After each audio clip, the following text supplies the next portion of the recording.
আসসালামু আলাইকুম দর্শক, বুধবার ভারত বাংলাদেশের ট্রান্সশিপমেন্ট বাতিলের ঘোষণার পরপরই দেশের মধ্যে নানান মহল থেকে নানান ধরনের বিশ্লেষণ করার চেষ্টা করা হচ্ছিল যে হঠাৎ করে ভারতের এই ধরনের সিদ্ধান্ত বাংলাদেশের বিরুদ্ধে নেয়ার পেছনের কারণটি আসলে কি, এবং আমরা যা আশঙ্কা করছিলাম কিংবা আমরা যা মনে করছিলাম এখন স্পষ্টভাবে সেটিই জানান দিচ্ছে ভারতের বিভিন্ন গণমাধ্যম তাদের দেশের কূটনৈতিক সূত্রের বরাত দিয়ে।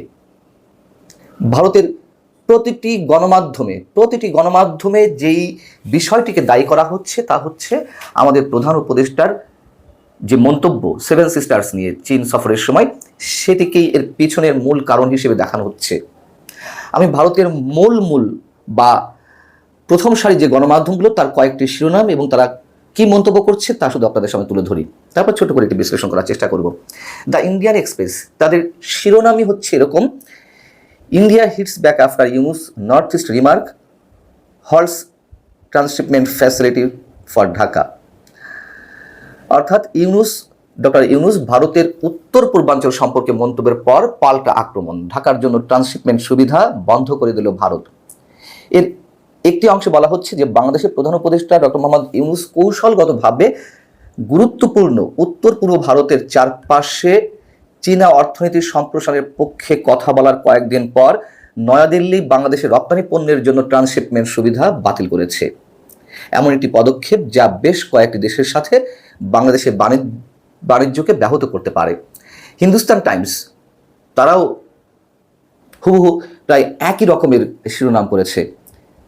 হিন্দুস্তান টাইমসের শিরোনাম হচ্ছে India ends transshipment facility for Bangladesh after Yunus remark in China. এবং এখানে বলা হচ্ছে বাংলাদেশের অন্তর্বর্তীকালীন সরকারের প্রধান উপদেষ্টা মোহাম্মদ ইউনুসের বিতর্কিত মন্তব্য ভারতের স্থলবেষ্টিত উত্তর পূর্বাঞ্চলীয় রাজ্যগুলোকে বিচ্ছিন্ন করে চীনা বিনিয়োগের সুযোগ করে দেওয়ার জন্য।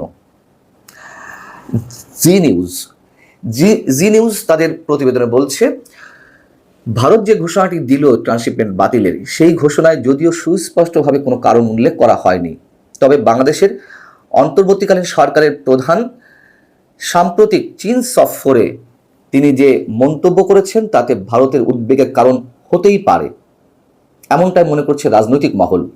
আসামের মুখ্যমন্ত্রী হিমন্ত বিশ্ব শর্মা যে মন্তব্য করেছিলেন সেটি এখানে কোট করা হয়েছে যে অত্যন্ত আপত্তিকর এবং সার্বভৌমত্বের প্রতি হুমকি ডক্টর মোহাম্মদ ইউনুসের এই মন্তব্য। টাইমস অফ ইন্ডিয়া তারা তাদের প্রতিবেদনে বলছে যে চীনের সহায়তায় চিকেন নেক এলাকার কাছে একটি কৌশলগত ঘাঁটি তৈরি করার পরিকল্পনা বাংলাদেশের জন্য এই পদক্ষেপের কারণ হতে পারে। অর্থাৎ লালমনিরহাটে একটি পুরানো বিমান ঘাঁটি পুনরুজ্জীবিত করার একটি চেষ্টা করা হচ্ছে চীনের সহায়তায়, সেটি এখানে ইঙ্গিত করা হয়েছে। এবং বলা হচ্ছে যে ভারতের শিলিগুড়ি করিডোরের কাছে লালমনিরহাটে বিমান ঘাঁটি পুনরুজ্জীবিত করার জন্য বাংলাদেশ চীনা বিনিয়োগের আমন্ত্রণ জানিয়েছে। এবং ভারতের যে গবেষণা সংস্থা GTRI, এটি তাদের মন্তব্য। ভারতের আরও যেসব গণমাধ্যম তারা প্রায় একই ধরনের মন্তব্য করেছে যে কী কারণ বাংলাদেশের যে ট্রান্সশিপমেন্ট বাতিল করা হলো সেগুলো তারা বিশ্লেষণ করার চেষ্টা করেছে এবং তারা কূটনৈতিক সূত্রে বরাত দিয়ে কথাগুলো বলছে এবং বিভিন্ন গবেষণা সংস্থা বরাত দিয়ে কথাগুলো বলছে। এখন বিষয় হচ্ছে যে এর আগে ভারতের গণমাধ্যমগুলো আমাদের প্রধান উপদেষ্টা চীন সফরের সময় এ সম্পর্কিত যে মন্তব্য করেছিল সেটিকে কেন্দ্র করে তখনও একই রকমের হেডলাইন করেছিল যে বিমস্টেক সম্মেলনের সাইড লাইনে নরেন্দ্র মোদী এবং আমাদের প্রধান উপদেষ্টার মধ্যে যে বৈঠক হয়েছে সেই বৈঠকে নরেন্দ্র মোদী আমাদের প্রধান উপদেষ্টাকে স্মরণ করে দিয়েছেন যে এমন কোনো মন্তব্য করা ঠিক নয় যাতে পরিবেশ দূষিত করে। ঠিক এই ধরনের হেডলাইন আরও বিভিন্ন ধরনের গণমাধ্যমে উঠে এসেছিল। কে বলছিল পরিবেশ নষ্ট করে, কে বলেছে বাংলাদেশ ভারতের সম্পর্ক নষ্ট করতে পারে, বিঘ্নিত করতে পারে, এ ধরনের মন্তব্য করা ঠিক নয়। ঠিক এটি নিয়ে আমি ভারত বাংলাদেশের যে বৈঠক বিমস্টেক সম্মেলনের সাইড লাইনে সেটিকে কেন্দ্র করে একটা কন্টেন্ট তৈরি করেছিলাম এবং এটি বলার পরপরই যে নরেন্দ্র মোদী সতর্ক করে দিয়েছেন ডক্টর মোহাম্মদ ইউনুসকে। এই ধরনের মন্তব্য করার পরপরই সরকারের যারা সমর্থক আছেন অন্তর্বর্তীকালীন সরকারের, তারা প্রচণ্ডভাবে আমার উপর আক্রমণ চালালেন। বিষয়টা হচ্ছে আমাদেরকে গভীরে ঢুকতে হবে, নির্মোহভাবে বিশ্লেষণ করতে হবে। রোগীর রোগ যদি সঠিকভাবে ডায়াগনোসিস না করা যায়, কি ওষুধের সারবে? যত হাই পাওয়ারফুল ওষুধ দেওয়া হোক না কেন, বিষয়টি হচ্ছে যে প্রধান উপদেষ্টা প্রেস সচিব মিস্টার শফিকুল আলম এই বৈঠক কেন্দ্র করে যে উচ্ছ্বাস প্রকাশ করেছেন, যে ধরনের বক্তব্য দিয়েছেন যে শেখ হাসিনা ইস্যুতে নরেন্দ্র মোদী নেতিবাচক প্রতিক্রিয়া দেখাননি, তার মানে ইতিবাচক প্রতিক্রিয়া দেখিয়েছেন, আমাদের প্রধান উপদেষ্টাকে বিরল সম্মান জানিয়েছেন, যথাযথ শ্রদ্ধা জানিয়েছেন, এই ধরনের মন্তব্যের পরপরই আবার ভারতের গণমাধ্যমগুলো একচেটিয়াভাবে কূটনৈতিক সূত্রে বরাত দিয়ে তারা ঝাঁপিয়ে পড়ল যে তিনি যা বলছেন এটা মিসলিড করছেন, অন্যভাবে উপস্থাপন করছেন ভারতকে এবং ভারতের প্রধানমন্ত্রীকে। এখন সেই প্রেস সচিব কোথায়? এবং আমরা ধরে নিতে চাই, যেহেতু ভারতের প্রায় সব গণমাধ্যম একই ধরনের হেডলাইন করছে ট্রানশিপমেন্ট বাতিল সংক্রান্ত বিষয়ে, প্রেস সচিব কি বলবেন? এই যে বৈঠকটি হলো মাত্র 5-6 দিন আগে শুক্রবারে থাইল্যান্ডে, তার পরপরই এই ধরনের একটি আঘাত বাংলাদেশের প্রতি আনা হলো। ভারত আইন লঙ্ঘন করেছে কিনা ট্রান্সশিপমেন্ট বাতিল করে, ভারত এটি করার এখতিয়ার রাখে কিনা, সেগুলো অন্য বিষয়, সেগুলো নিয়ে বিতর্ক চলতেই পারে এবং আইন লঙ্ঘন করলে অবশ্যই সেটি ভারতকে জবাবদিহি করতে হবে। কিন্তু জবাবদিহি কার কাছে করবে অথবা জবাবদিহি আদায় করবে কে? কিছু করার আছে?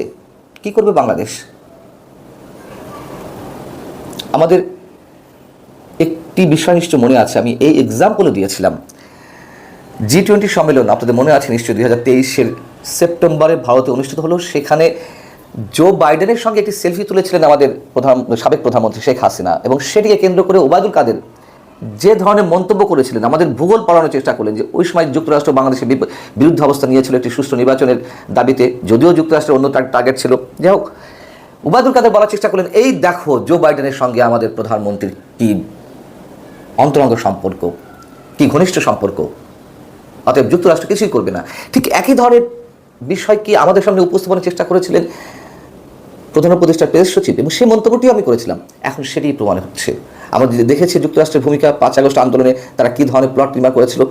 এখন আবার দেখছি ভারত সম্পর্কে, ভারতের প্রধানমন্ত্রী নরেন্দ্র মোদী সম্পর্কে যেসব উচ্ছ্বাস প্রকাশ করেছেন এবং এই বৈঠকটি কতটা গুরুত্বের সঙ্গে ভারত নিয়েছে সেই ধরনের কথা বলা হচ্ছিল। এখন কি বলবেন আমাদের প্রেস সচিব? বাংলাদেশে যে অতিরিক্ত শুল্ক আরোপ করেছিল যুক্তরাষ্ট্র, সেটি সারা বিশ্বের বিভিন্ন দেশের সাথে সাথে বাংলাদেশের জন্য 3 মাসের জন্য স্থগিত করেছে। কিন্তু বাংলাদেশ এই জায়গা থেকে আপাতত রক্ষা পেল। ভারতের যে সুবিধা দেওয়া ছিল আমাদের জন্য ট্রান্সশিপমেন্টের, সেটি বাতিল হওয়াতে এটি কি দিয়ে পোষাবো আমরা?